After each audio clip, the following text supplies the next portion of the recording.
Bueno, bienvenidos, bienvenidas a los que se van sumando. ¿Cómo están?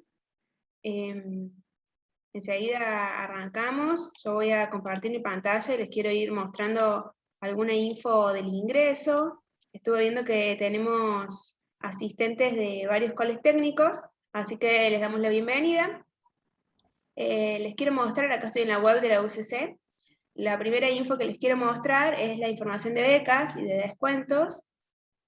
Acá si entran, ven a la derecha que tenemos un montón de distintos tipos de becas. Tenemos becas para el mejor promedio, que es para los primeros 5 mejores promedios de la promoción del cole. Tenemos becas para carreras estratégicas, que estas son buenísimas para ingeniería, porque son para todas las carreras de ingeniería, salvo ingeniería industrial. Entonces, si ustedes están interesados, por ejemplo, en ingeniería civil, pueden entrar acá a las becas para carreras estratégicas y van a ver que les dan entre el 20 y el 50% de descuento en todas las cuotas de toda la carrera, ¿sí? Entonces acá pueden ver los criterios por los cuales se otorga y los requisitos para postular, que tienen que llenar un formulario, hacer la carta de referencia del director del cole secundario, y bueno, les piden alguna info más. Entonces esta beca es una que les recomiendo un montón para que entren a chusmear. Después tenemos becas para deportistas federados, tenemos por supuesto las becas solidarias, que son según la evaluación socioeconómica de los postulantes. Tenemos becas para Adelo Raimondo, que las comento acá, no sé si hay alguien de la zona de Villa María o de San Francisco. Esta es una beca específica para gente de esa zona y les cubre el 100% de las cuotas durante toda la carrera para 2 postulantes que sean de esa zona, ¿sí? Entonces, si conocen a alguien de la zona, acá pueden entrar a ver. Fíjense que tienen el primer año, les pagan el 120%, o sea que les pagan el 100% de la cuota y además les dan como un dinero extra que a ustedes les puede servir para manejarse el primer año. El segundo año es el 100, el tercer año es el 80, y así va bajando, ¿sí? Fíjense que en realidad tenemos 5 años de carrera, pero la beca cubre hasta un sexto, ¿sí? Entonces, bueno, está bastante buena esta beca, se les recomiendo un montón, es para gente de las localidades de San Francisco, Villa María y 30 kilómetros a la redonda. Así que bueno, les recomiendo entrar a ver esta beca que se llama Baradelo Raimondo. Y después tenemos 2 becas más, que una es para mujeres en carreras tecnológicas, que esta tiene menos cupos, pero más porcentaje de descuento, que es del 100% en toda la carrera, incluyendo la matrícula, las cuotas y todo. Y acá tenemos las carreras que incluye, fíjense que tenemos para todas las ingenierías, civil, industrial, mecánica. Y acá tenemos también los requisitos de postulación y las condiciones de mantenimiento y los criterios de otorgamiento. Y por último, tenemos las becas para carreras tecnológicas, que es como bastante parecida a esta, pero no es solo para mujeres, sino que es para cualquier persona que haya terminado su escolaridad secundaria dentro de los 2 últimos años, ¿sí? Los invito a entrar a chusmearlas. De todos modos, yo siempre estoy a disposición para darles una mano y decir, che, Caro, estoy entre esta beca y esta beca, ¿cuál me conviene? O no entiendo la diferencia, o cómo hago para presentar los papeles. Bueno, yo siempre estoy para darles una mano con todo ese tema. Acá en el chat les voy a dejar mi WhatsApp, después les vamos a ir pasando un poquito más de info, que lo mandé mal, ahí estamos. Es 3518-519021. Entonces me mandan un WhatsApp y yo los asesoro y les doy una mano para cualquier tema de de becas, ¿sí? Bueno, como les comentaba, tenemos varios alumnos de coles técnicos. Con todos los coles técnicos de la provincia de Córdoba tenemos convenio de ingreso directo. Entonces, si entran a la web y van acá a ver ingreso directo, van a poder ver toda la info de lo que tienen que presentar. Entonces, si ustedes tienen promedio de 7 puntos o más en el segundo ciclo de la modalidad, o sea, el segundo ciclo de la secundaria, pueden tener ingreso directo sin hacer el cursillo de ingreso, ¿sí? Además, tenemos firmado un convenio con los coles técnicos de la provincia, por el cual tenemos reconocimiento de algunas materias. Porque, ¿qué pasa? Hay muchos coles técnicos que ya ven contenidos que nosotros vemos en primer año, ¿sí? Entonces tenemos un convenio de reconocimiento de materias que si ustedes vieron el contenido completo de la materia o hasta un cierto porcentaje, se les reconoce la materia para que no la tengan que cursar si ya la vieron. Entonces se les toma directamente un coloquio o una evaluación así, para que no tengan que cursar todo el año y puedan ir adelantando materias en la carrera. Así, por ejemplo, tenemos alumnos, por ejemplo, del Instituto Renault o del Instituto Villada, que hicieron la carrera en 4 años en vez de 5. ¿Sí? Entonces la idea es que ustedes puedan adelantar ese añito con un poco de esfuerzo extra, ¿no? En el año que hacen las materias en conjunto. Pero bueno, sepan que existe esa posibilidad si ustedes vienen de un cole técnico de la provincia de Córdoba. De vuelta, la idea es, me mandan un mensajito, me dicen, mira, Caro, yo vengo de tal cole, y vemos el plan de estudio, y vemos qué contenido ya vieron y qué pueden eximirse de cursado, ¿sí? Bueno, toda esta info que les estoy contando está acá en la web de la UCC, pero cualquier duda que tengan me pueden mandar un WhatsApp y los asesoro con eso, ¿sí? Bueno, ahora sí lo voy a presentar a Blas. Blas es nuestro disertante de hoy. Estamos en el ciclo de webinars que se llama Elegir Ingeniería, Elegir Innovación. Ya les vamos a estar pasando por el chat la info de los próximos webinars. Tenemos hoy uno a la tarde de simulación de procesos logísticos industriales y tenemos varios más en agenda, así que ahora los vamos a pasar por el chat para que ustedes puedan anotarse a los próximos. Bueno, Blas es ingeniero civil, es egresado de la UCC, es magíster en planificación urbana y sostenibilidad de la Universidad Politécnica de Cataluña. Muy bien. Y trabaja de jefe de obra en Pacini, Sociedad Anónima. Bueno, Blas, te cedo para que compartas vos la pantalla y arranques con el contenido directamente. Bárbaro. Muchas gracias por la presentación y por la invitación. Muchas gracias por sumarte a vos. Ahí compartí, no sé si todos están viendo mi Se ve pantalla. perfecto. Bien. Buenos días a todos. No sé si se sumó alguien más, al que los saludo nuevamente. Bueno, lo que comentó Caro, hoy básicamente vamos a hablar un poco de planificación urbana y sostenibilidad. Vamos a tratar de hacer un repaso rápido, breve, pero con algunas cosas puntuales que me gustaría que se lleven, que se planteen y que lo piensen. Somos pocos, creo que pueden hablar si quieren. Sí, tienen habilitado prender Bien. los micrófonos si quieren. Si alguien en algún momento quiere preguntar algo, no hay problema, me interrumpe y si no, después al final vamos a dejar unos minutitos para responder preguntas en el caso de que las hubiera. Así que básicamente vamos a comenzar.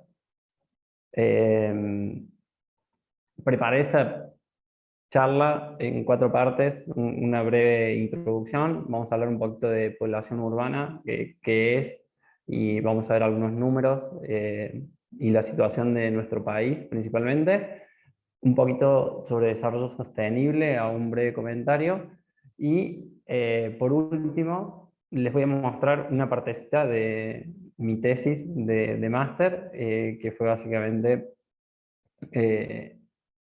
un caso de aplicación de algo muy puntual de planificación urbana y de intervención en el medio local. Entonces, aprovecho que están en el secundario, que están pensando qué estudiar.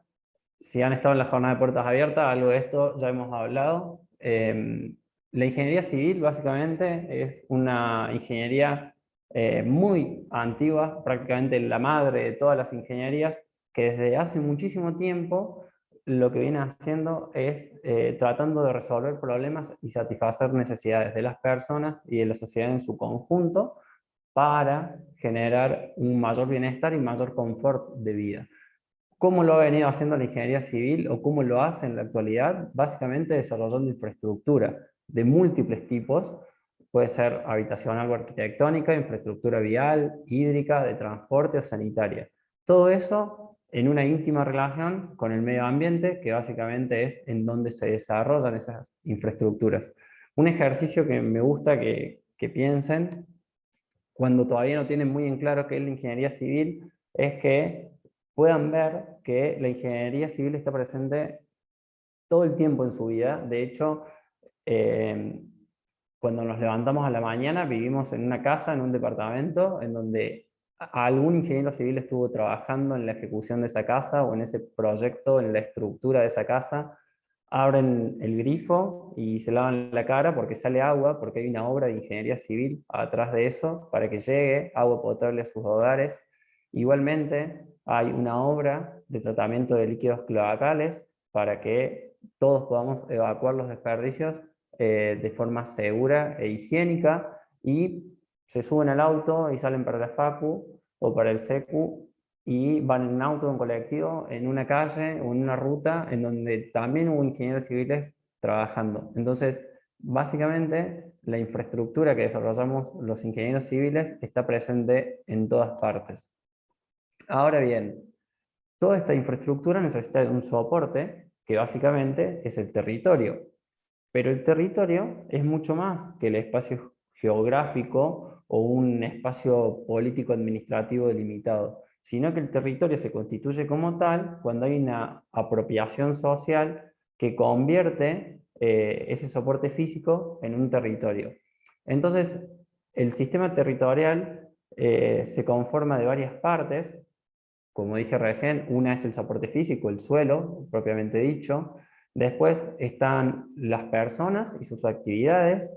Está la infraestructura y dónde viven esas personas, las ciudades y todos los canales de relación que generan las infraestructuras desarrolladas. Todo eso relacionado también en un marco legal y marcos institucional de diferentes instituciones educativas, sanitarias, jurídicas, políticas, sociales, que forman en conjunto un sistema territorial que, por todas estas cosas que les nombré recién, es muy complejo y tiene múltiples escalas. Hay escalas supra, macro, micro, escalas medias, y las dimensiones que tiene un sistema territorial también son muy amplias. Hay dimensiones socioculturales, dimensiones políticas, económicas y ambientales a tener en cuenta. Entonces, más o menos, para que se den una idea de por qué los ingenieros civiles también tenemos que ver en esto que es el planeamiento urbano y regional, es porque nos interesa mucho el desarrollo de los sistemas territoriales por el hecho de que desarrollamos infraestructuras, y las infraestructuras son sumamente necesarias para conformar el sistema territorial. Entonces, ahí les dejo, son una de las actividades en las cuales los profesionales ingenieros civiles tenemos incumbencia. En este caso, para esta charla, era imposible desarrollar todos estos temas. Nos vamos a ir más por el lado de las ciudades y las infraestructuras, sobre todo aquellas que son sostenibles en el tiempo. A partir del año 2006, básicamente, más del 50% de la población del mundo vive en centros urbanos. Actualmente ya estamos más por encima del 50%, estamos en el 56% para el año 2018, según este gráfico, y de aquí me surge una pregunta que es: ¿cuál es el porcentaje de población urbana que tenemos en Argentina? Está bueno que lo piensen 2 segundos, si están más cerca de el 50%, si estamos más por encima o si se lo imaginan muy por debajo a la población de nuestro país. A continuación, lo que les voy a mostrar es un gráfico que les va a dar una pista. Acuérdense de su pensamiento en este momento, a ver si aciertan o no. Básicamente, la población urbana de nuestro país es alta, mayor del 75%. Lo mismo se repite en los países con altos ingresos per cápita, como pueden ser los países de América del Norte y algunos países europeos o de Oceanía.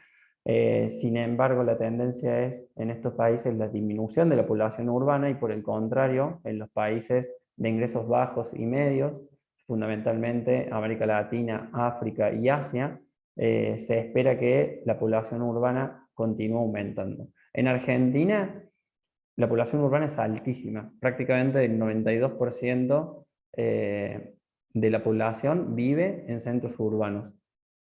Muy, muy alta, por encima de la media mundial también. ¿Cómo se reparte esta población argentina en nuestro país? Básicamente en 5 grandes centros urbanos que son la región metropolitana de Buenos Aires, el Gran Córdoba, Gran Rosario, Gran Tucumán y Gran Mendoza, ciudades que tienen más de 1 millón de habitantes.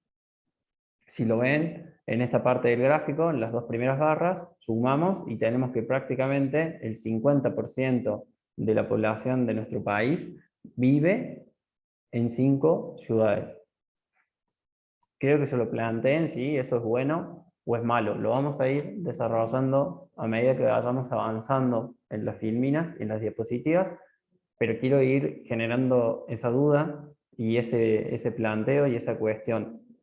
Vamos a seguir y ver en otra relación, por ejemplo, acá lo tenemos dividido en personas de acuerdo a el censo del año 2010, que es el último relevamiento oficial que tenemos de población, en donde Argentina tiene prácticamente 40 millones de habitantes. Dijimos que el 92% vive en ciudades, es una población urbana, o sea, por encima de los 35 millones, y veamos la ciudad Autónoma de Buenos Aires, más la provincia de Buenos Aires, la provincia de Córdoba, la provincia de Santa Fe, la provincia de Mendoza y la provincia de Tucumán, nos da como resultado esto. Es decir, que en Argentina gran parte de la población vive en las 5 provincias más pobladas, sumado a la ciudad autónoma de Buenos Aires. Eso da como resultado una ocupación sumamente irregular del territorio, sobre todo en un país que tiene una vasta extensión como es el nuestro, que es uno de los países más extensos en cuanto a territorio en el mundo. Esto de ocupar de forma irregular el territorio nos plantea una pregunta que puede ser la siguiente: ¿cómo crecen las ciudades argentinas? Bien, los invito a que miren fundamentalmente Mendoza, Tucumán y Córdoba en estas gráficas. Lo que están viendo en color negro es la mancha urbana, para que quede claro, es decir, dónde está intervenido el suelo, las distintas partes del territorio que van conformando estos centros urbanos. En el caso de Rosario y del área del Gran Buenos Aires, tengan en cuenta que hacia el noreste, en ambos casos, tenemos ríos que limitan el crecimiento hacia ese sentido, en este caso el río de la Plata, en este caso el río Paraná. De ahí a que se vaya la extensión para el lado de Rosario en el norte y para el suroeste en Buenos Aires. Y piénsenlo y vean que son como manchas de aceite que van expandiéndose casi sin parar. Entonces, este crecimiento en forma de mancha de aceite lo que denota es una baja densidad, un alto consumo del suelo y la excesiva separación del uso del suelo que da como resultado ciudades que son extensas y difusas. ¿A qué se refiere con difusas? Que ya no sabemos bien si estamos en Córdoba o en Unquillo, o si estamos en Córdoba o en Malvinas Argentinas. ¿Por qué? Porque el paisaje es ininterrumpido y la ciudad va creciendo y uniéndose prácticamente una ciudad con la otra, generando estos grandes centros urbanos. ¿Por qué sucede esto? Básicamente por una escasa planificación territorial urbana, que fueron generando territorios inequitativos, con una gran concentración de recursos, sobre todo en el caso del área del Gran Buenos Aires, en donde no solo por nivel histórico fue un centro urbano por excelencia, sino que también ha ido acumulando recursos y ha ido absorbiendo las diferentes olas migratorias que arribaron a nuestro país, que han generado todo eso, dinámicas de crecimiento que son muy complejas, y lo que agrava fundamentalmente la situación es que no hay entes supramunicipales, es decir, no hay un tratamiento de temas claves como puede ser el transporte, la recolección de residuos a nivel supramunicipal, es decir, por áreas metropolitanas, sino que cada ciudad se encarga de esos servicios y muchas veces pasa hasta una calle, da un servicio a una ciudad, cruzas la vereda y estás dependiendo del servicio de otra ciudad, cuando prácticamente la ciudad es la misma porque no hay no hay una discontinuidad, sino que por el contrario es todo una sola cosa. Entonces, estas ciudades extensas, los que nos plantean a los que vivimos en ciudades, en general, son algunas características propias de este tipo de urbanizaciones. Por ejemplo, precios altos para la vivienda, tanto para el alquiler como para la compra, grandes tiempos de traslado en cuanto a movilidad para moverse de un lugar al otro, problemas de congestiones de tráfico bastante severos, problemas de contaminación ambiental, índices de criminalidad y de informalidad muy altos y también índices de desigualdad. En este caso, lo que les presento ahí es una imagen de el Gran Córdoba, Córdoba capital y toda la mancha urbana que se ha ido anexando, como les dije, no en forma como municipio de Córdoba, sino como aglomeración urbana a Córdoba. En amarillo es el área urbana del 2006 y en naranja y rojo lo que se ha ido sumando en el año 2010 y en el año 2016 respectivamente. Podemos ver cómo esta mancha de aceite que yo les decía se ha ido expandiendo en algunos casos, por ejemplo hacia el norte, con mucho más ímpetu que hacia el este. También lo podemos ver en otra provincia, como por ejemplo en Buenos Aires, con el Gran La Plata, con un crecimiento muy grande en cuanto a la ocupación del suelo, lo que ha ido mermando básicamente la densidad de la ciudad y consumiendo muchísimo suelo, generando presiones en todo el territorio colindante al centro urbano.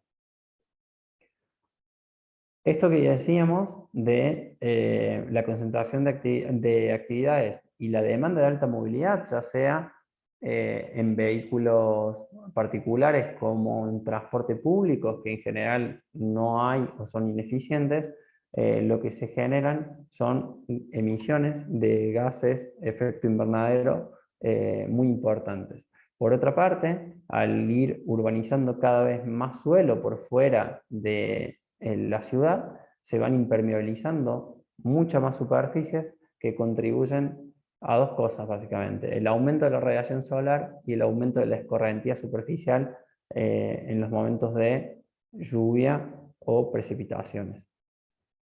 Por otra parte, algo que no es menos importante, que recién lo mencioné, en este caso la foto no es de Argentina, es de Brasil, pero es tan explícita que por eso me gusta usarla en la presentación. Este crecimiento descontrolado de las ciudades, tanto en Argentina como en muchos lugares de América Latina, ha generado que se vulnere el derecho a la ciudad, en muchos casos de forma bastante explícita, en donde gran parte de la población sufre la falta de equipamientos, de servicios, de infraestructura, de servicios de educación, de salud, de transporte, mientras que la otra parte de la ciudad goza de los beneficios, es decir, de las cosas lindas de vivir en la ciudad. Y en este caso, prácticamente no hay nada que los separe, sino que están uno al lado del otro. Pero las condiciones de vida, ese confort y esa calidad de vida que hablábamos al principio, es sumamente inequitativo. Estas bajas densidades que hablábamos en las filminas anteriores, muchas veces va de la mano de problemas de segregación social y de vacíos urbanos que van generando que los servicios se hagan cada vez más costosos, es decir, tengo que recolectar la basura en mucho más territorio, tengo que llevar agua potable a territorios más extensos y también a grandes gastos de movilidad, es decir, si me voy a vivir muy afuera de la ciudad para ir a los centros laborales o de trabajo o a los centros industriales, tengo que moverme porque las industrias prácticamente han quedado dentro de la ciudad. Entonces se han ido generando estas especies de vacíos urbanos que se han ido rellenando de alguna forma por un derrame en forma de expansión. Es decir, urbanizaciones que aparecen en la ciudad, por ejemplo, si volvemos al caso de La Plata, urbanizaciones que aparecen muy lejos de la ciudad, pero que forman parte del ejido urbano, ya que es gente que vive y trabaja en la ciudad de origen. Entonces aparecen urbanizaciones del tipo privadas, como son los barrios cerrados, o en algunos casos planes de viviendas sociales, es decir, del Estado, en donde conseguir suelo es muy difícil, porque todos estos suelos que ven disponibles tienen un precio muy alto, porque hay una gran demanda, y entonces nos vamos hacia la periferia encareciendo todas esas cosas que yo mencionaba recién. Y también aparecen, que en nuestro país básicamente es lo que aparece en mayor medida, son todos las urbanizaciones autogestadas, es decir, asentamientos informales.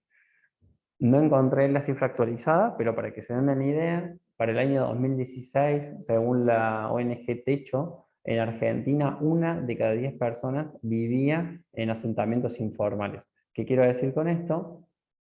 Que es, a la hora de hablar de planificación urbana y hablar del territorio, es muy importante tener en cuenta y considerar que el derecho de la ciudad lo tenemos todas las personas.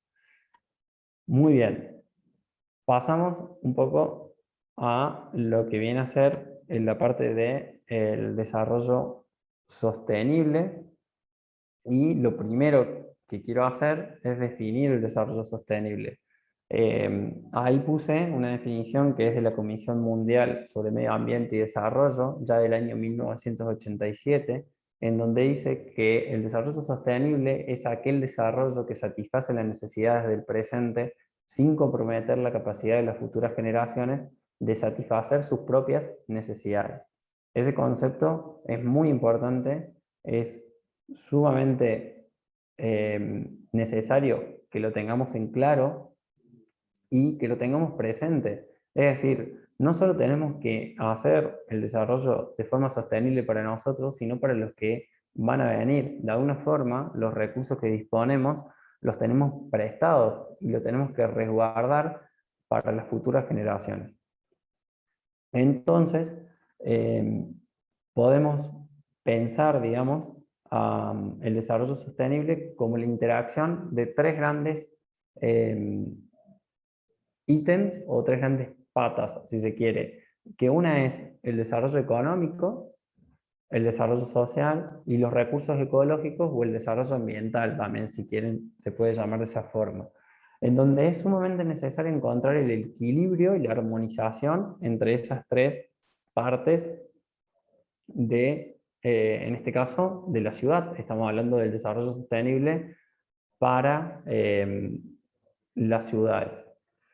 Entonces, en el desarrollo económico hace referencia básicamente a la productividad, a la innovación y a la competitividad de las ciudades. Es decir, si hay gente que vive ahí, es necesario que haya gente que trabaje en las ciudades, que preste servicios, que viva dignamente a través de su propio desarrollo económico. Por eso es que es importante. El desarrollo social, un poco de lo que hablábamos recién, en cuanto a la inclusión, la erradicación de la pobreza, la seguridad como un bien social, y en cuanto a los recursos ecológicos, en lo que refiere a el resguardo de la biodiversidad, el equilibrio climático, que es sumamente importante, y esto de saber que contamos con recursos naturales limitados.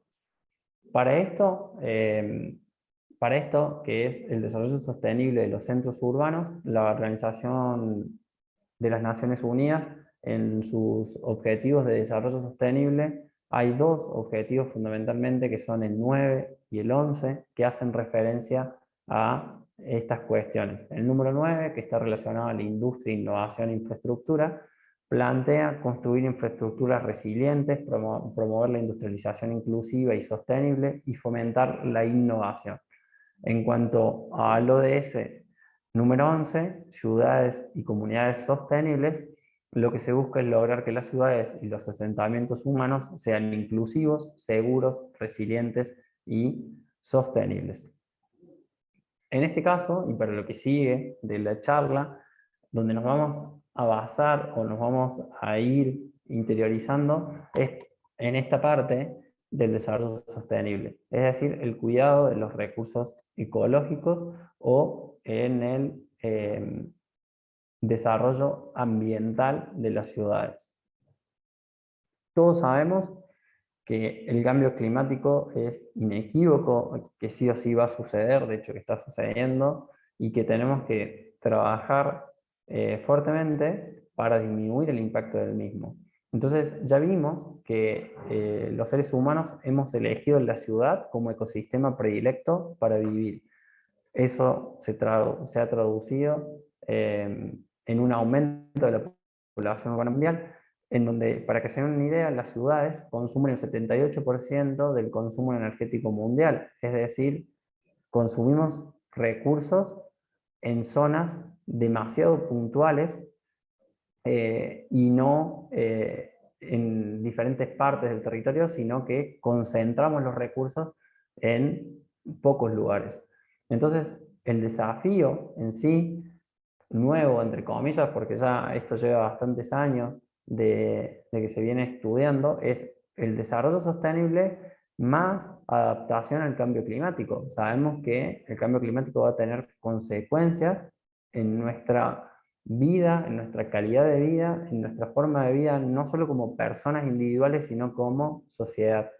Ya en el año 1992, en la Cumbre de la Tierra en Río de Janeiro, se estableció este principio, que es el principio 4, que tiene prácticamente 30 años, y seguimos hablando de esto y lo tenemos que seguir teniendo presente porque no ha perdido actualidad. Eso es lo que muchas veces uno cuando lee y se plantea estas cosas dice, bueno, pero si hace el 92 que saben esto, bueno, ¿qué decía el principio 4?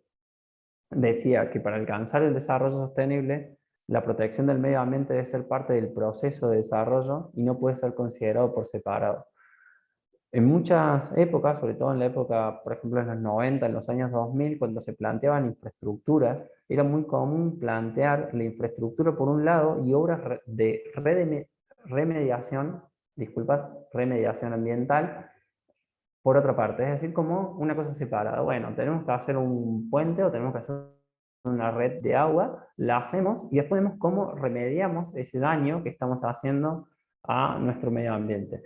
Bueno, no es así. Lo que hay que hacer es, durante el desarrollo, el proyecto, el diseño de estas infraestructuras, considerar el medio ambiente, fundamentalmente la protección del medio ambiente. De hecho, hay muchas organizaciones que se han ido ocupando de esto y han ido desarrollando este principio.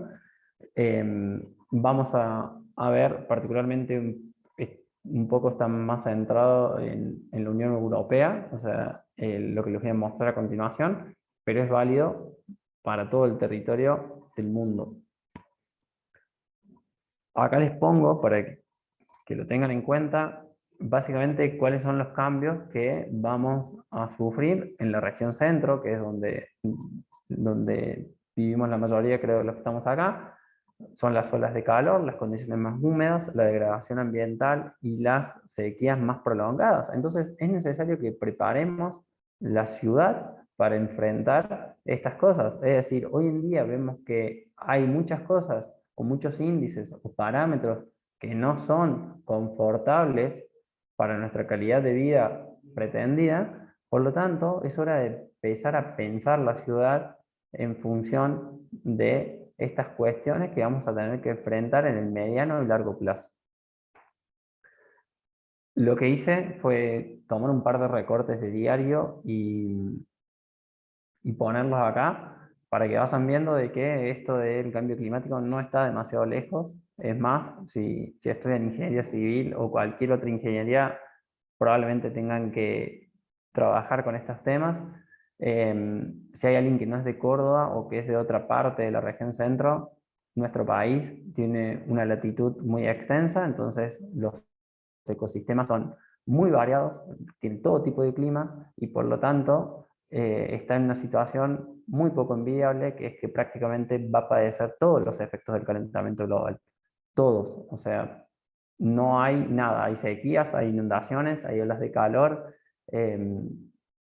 y derretimiento de glaciares también. Entonces tenemos un combo. De acuerdo a qué parte del país nos ubiquemos, serán las consideraciones que tenemos que tener en cuenta o no. En este caso, una sequía, la del año pasado, una inundación en la ciudad de Córdoba del año 2012.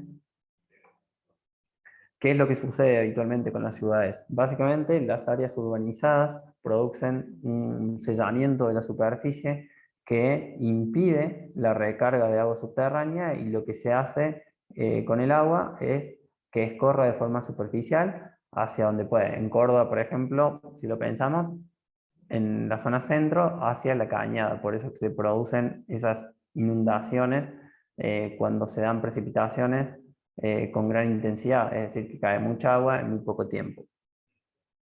Otra cuestión, ahora que está empezando a hacer más calor y nos vamos sintiendo otra vez altas temperaturas, las olas de calor cada vez van a ser más normales, es decir, no normales, sino más frecuentes, y nos vamos a tener que enfrentar a ellas.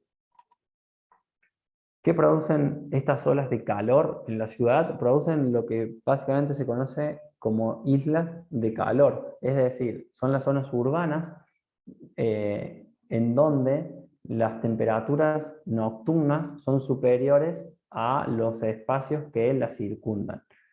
Es decir, es la incapacidad de la ciudad de enfriarse por la noche.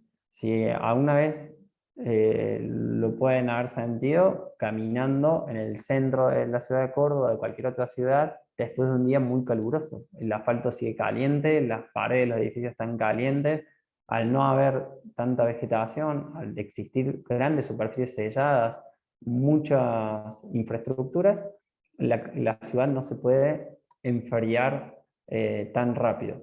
Eso genera estrés térmico por calor, que son problemas que sufrimos las personas cuando tenemos una sobrecarga térmica, es decir, excesiva diferencia de temperatura interna del cuerpo y del medio ambiente que nos rodea. Esto generalmente se da cuando se sobrecalientan las superficies, cuando no hay buena ventilación, otra de las cosas que sucede en áreas muy densas, y cuando hay una sobredensidad de uso del suelo. ¿Por qué se lo muestro? Porque vamos a ver ahora un poco, por ejemplo, la isla de calor de la ciudad de Córdoba. Miren ustedes, en el centro, por la noche, tenemos 18 grados en la temperatura, es decir, lo que siente nuestro cuerpo, cuando si nos alejamos de la ciudad, fuera del anillo de circunvalación, podemos encontrar hasta 6 grados de diferencia. Es decir, las mismas condiciones climáticas, pero hay un estrés por calor, es decir, hay una isla de calor en donde la ciudad no se puede enfriar. Ahora sí, con algunos de estos conceptos que fui dando, espero no haber ido tan rápido y que se haya entendido, pero básicamente lo que les voy a mostrar de todo lo que les estuve contando es algunas cosas o cómo se aplica esto en el caso de unas medidas de adaptación al cambio climático para una pequeña escala. Esto es parte de mi trabajo final, lo hice con un compañero chileno que se llama Leonardo Sepúlveda, y el trabajo básicamente se basó en la ciudad de Palma de Mallorca, en España, que se encuentra en una de las islas Baleares, en el mar Mediterráneo. Nosotros el trabajo básicamente lo dimos en 6 partes. Tuvimos que hacer primero un diagnóstico territorial para saber qué era lo que íbamos a estudiar, hasta dónde era el área metropolitana de Palma, qué ciudades colindantes se relacionaban a Palma y cuáles no. Lo segundo que hicimos fue un diagnóstico sociodemográfico, económico y administrativo para saber cómo vive la gente en ese lugar, cuáles son sus ingresos, si viven en viviendas propias, alquiladas, si tienen trabajo en blanco o trabajan de manera informal, cómo es administrativamente la, el gobierno de toda esa área, entre otras variables. Y después pasamos a un análisis climatológico y medioambiental, cuáles son las temperaturas medias, las máximas, las precipitaciones, el consumo de energía, la generación de residuos, cuánto se recicla, cuánta energía se produce en forma renovable, no renovable, etc. En una cuarta etapa lo que hicimos fue elaborar mapas climáticos y de recomendaciones climáticas, a partir de los cuales pudimos extraer e identificar una pequeña escala de la ciudad, es decir, una pequeña porción del territorio de la ciudad, para hacer una intervención a fin de adaptar esa parte de la ciudad a el cambio climático. Y finalmente lo que hicimos fue probar nuestra intervención a través de una simulación térmica para ver si efectivamente lo que nos habíamos propuesto era factible de cumplir en ese lugar o no a través de un software de simulación. Voy a ir rápido, lo mismo que dije antes, si alguien necesita preguntar algo, lo puede hacer. Vamos a tratar de ver estas dos últimas partes de manera muy rápida. Lo que hicimos, como les dije, en este caso hay un mapa con usos de suelo. Lo que hicimos es identificar una parte en la ciudad en donde a través del tratamiento de imágenes satelitales y el uso de software, lo que pudimos identificar era la isla de calor. No sé si ahí se nota esta parte que está demarcada aquí. Cuanto más lila es, mayor es la temperatura. Acá, por el contrario, más rojo, mayor es la temperatura. Entonces, identificamos una zona en donde está sufriendo los efectos de la isla de calor urbana. Una vez que la identificamos, básicamente lo que hicimos fue estudiar cuál era la situación de ese ejido urbano de la ciudad.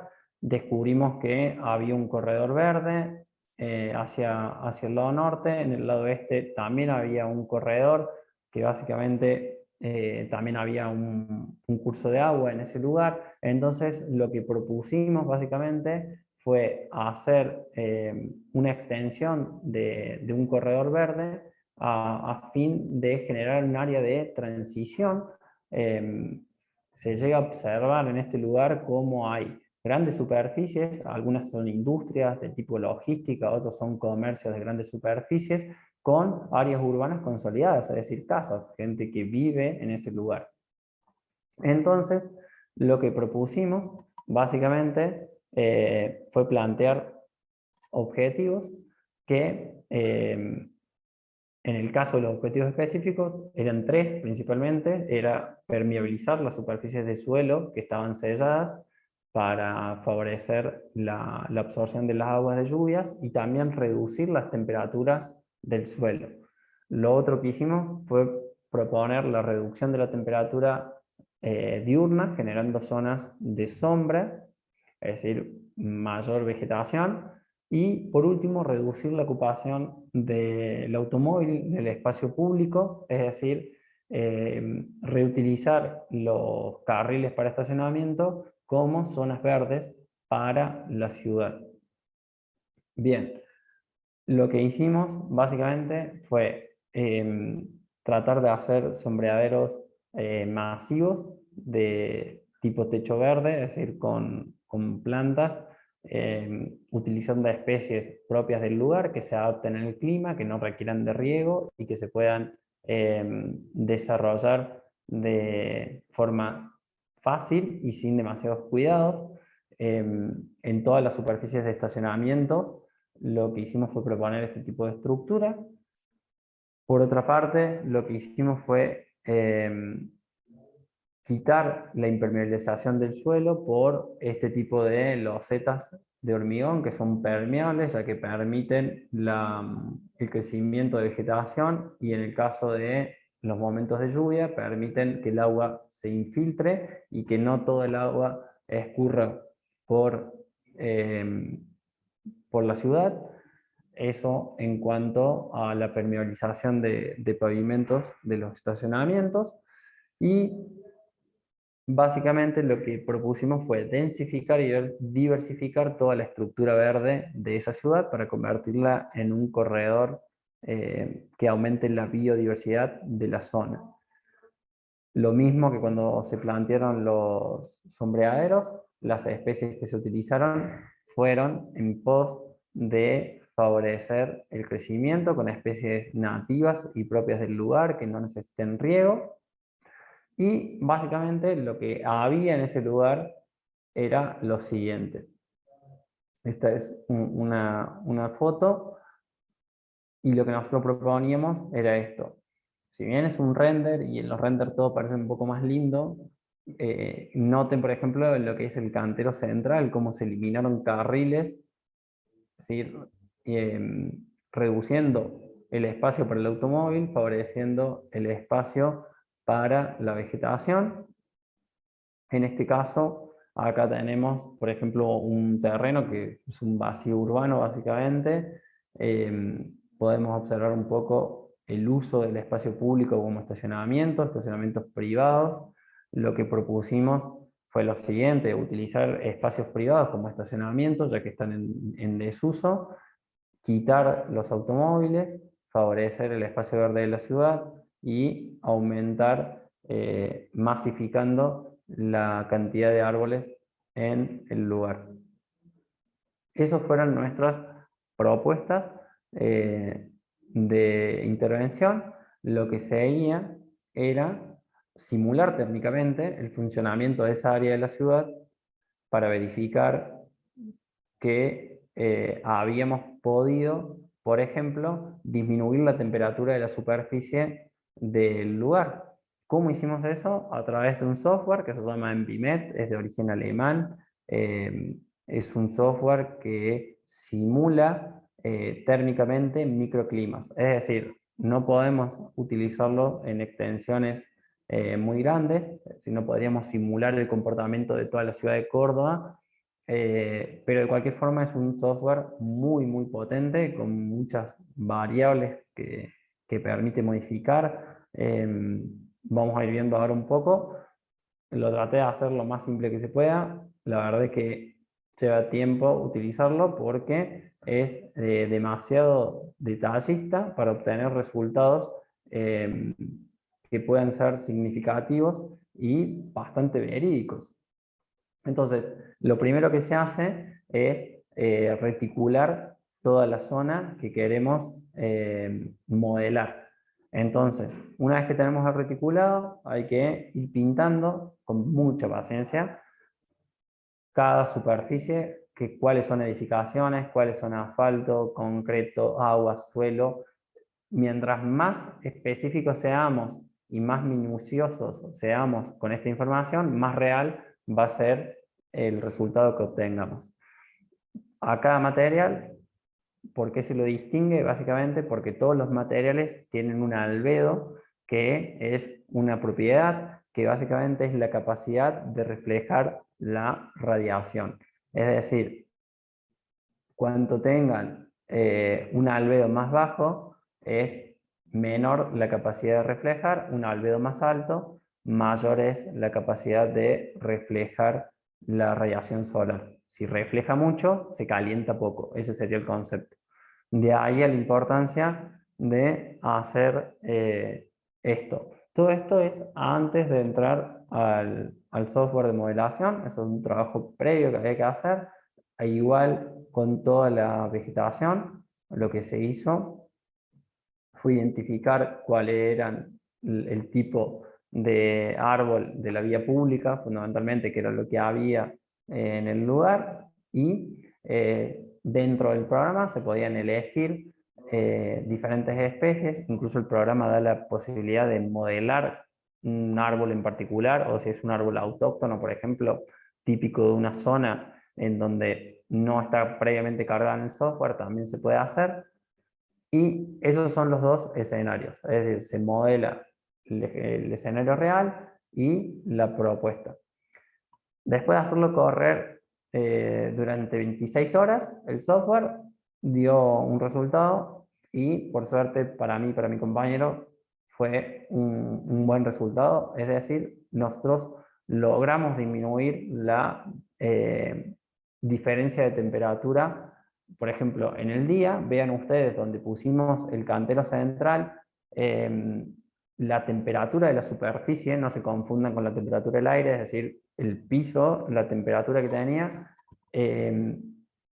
la diferencia fue más o menos del orden de 21 a 25 grados en toda esta zona, y por supuesto que eso se debe a la colocación de árboles, tan simple como eso, sombra, menor calentamiento de la superficie, menor isla de calor, menor estrés térmico para todas las personas que viven ahí.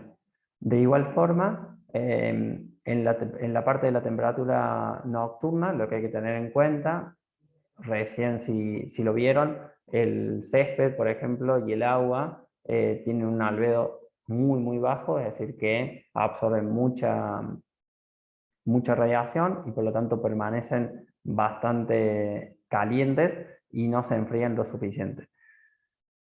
Otra cosa para ver, por ejemplo, ahí sí, la temperatura, la diferencia de la temperatura en el aire, acá se puede ver mejor, donde básicamente la diferencia de temperatura en la zona del cantero central disminuyó 2,62 65 grados. Sé que parece poco. Los invito a que hagan la prueba de, en vez de poner el aire a 24 este verano, lo pongan a 26 o pónganlo en 27. Y estén un rato en la habitación con el aire a 27 grados y no a 24, y ahí van a sentir lo que es la diferencia de 2 grados. Así que la verdad que el resultado que obtuvimos fue bastante bueno. Bien, creo que para ir terminando, dos cosas. Espero que me hagan preguntas. Lo primero. Lo segundo, gracias por haberme escuchado. Y les dejo esa frase que me gusta muchísimo, que lo que dice es: las ciudades tienen la capacidad de proveer algo para cada uno de sus habitantes, solo porque y solo cuando son creadas para todos. Es decir, no hay que olvidarse de nadie al momento de pensar el territorio y la ciudad. Muchas gracias. Muchísimas gracias, Blas. No sé si alguien tiene alguna preguntita.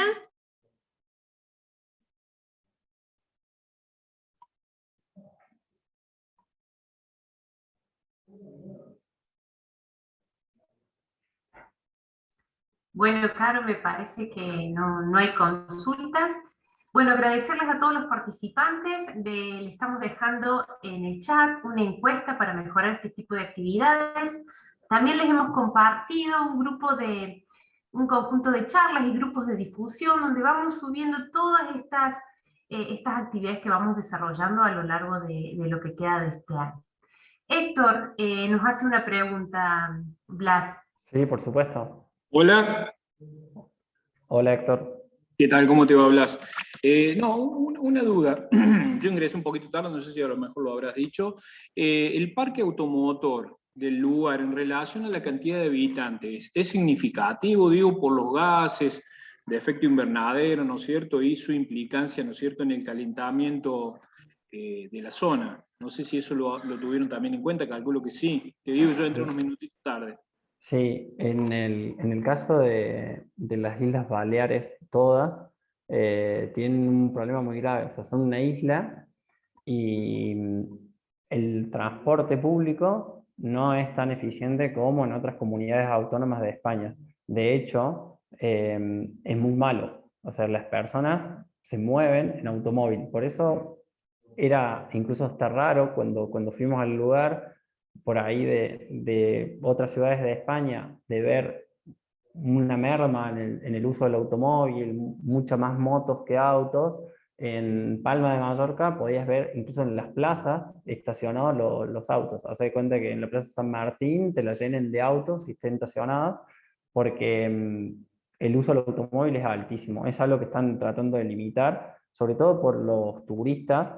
Hay algo muy común: la isla tiene básicamente de extensión unos 100 kilómetros de una punta a la otra, entonces la forma de turismo más expandida para llegar a todas las playas, porque es una zona donde tiene mucha belleza natural y muchas playas, que se llaman calas, es alquilar vehículos y moverse en vehículos.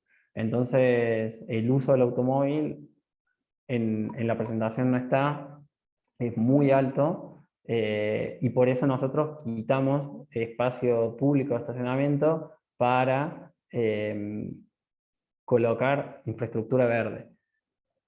Aprovecho para decirlo, en este caso, cuando se hacen este tipo de acciones, se supone que tienen que ir de la mano de otras, es decir, si vamos a desfavorecer el uso del automóvil, hay que brindar alternativas y opciones a los ciudadanos. Nosotros lo que hicimos para salvar eso fue utilizar terrenos en desuso como estacionamientos, es decir, saco autos de la calle y los pongo en terrenos donde no se están usando. Si bien no teníamos ninguna complejidad, porque obviamente que eso era un privado, el dueño, pero sí que en una de las conclusiones de la tesis lo que planteaba era eso, la participación ciudadana de todos, digamos. O sea, tengo un terreno, no lo estoy usando, puedo hacer que la ciudad disponga de espacio para estacionamiento y no utilizar los carriles como estacionamiento de vehículos, sino como, en este caso, infraestructura verde.